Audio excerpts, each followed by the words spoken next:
నీ భర్తను నువ్వే అర్థం చేసుకోకపోతే నేను అడుగుతున్నాను, వేరొకరు అర్థం చేసుకుంటే అయిపోయింది కాపురం ఇంకంతే.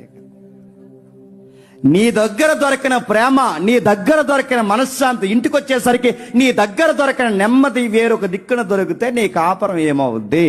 మంట కలిసిపోద్ది. నువ్వే పాడు చేసుకుంటున్నావు. నీ దగ్గర ఎంతో ప్రేమగా ఉండాలనుకున్నప్పుడు ఎందుకు నస మాట్లాడితే పుట్టింటి గొడవలు, మాట్లాడితే అత్తంటి గొడవలు, మాట్లాడితే ఇది ఒక నస. చెప్పకు కొన్ని విషయాలు ఆయన వరకు వెళ్ళనివ్వకు. ఇంటికి వచ్చిన వెంటనే పలకరించడమో, ఇంటికి వచ్చిన వెంటనే మాట్లాడడమో, ఇంటికి వచ్చిన వెంటనే చక్కగా ఆప్యాయంగా పలకరించడమో, మీకోసం ఈరోజు ఒక ప్రత్యేకమైన ఐటెం తయారీ, ఏదో ఒక మంచి బ్యూటిఫుల్గా మాట్లాడే ఏదో ఒక స్టోరీ రెడీగా ఒకటి పెట్టుకో, తయారు చేసుకుని. అదేం పెట్టవు. ఇంటికి వచ్చిన వెంటనే మొదలెడతావు. సర్ఫ్ ప్యాకెట్లు అయిపోయినాయి,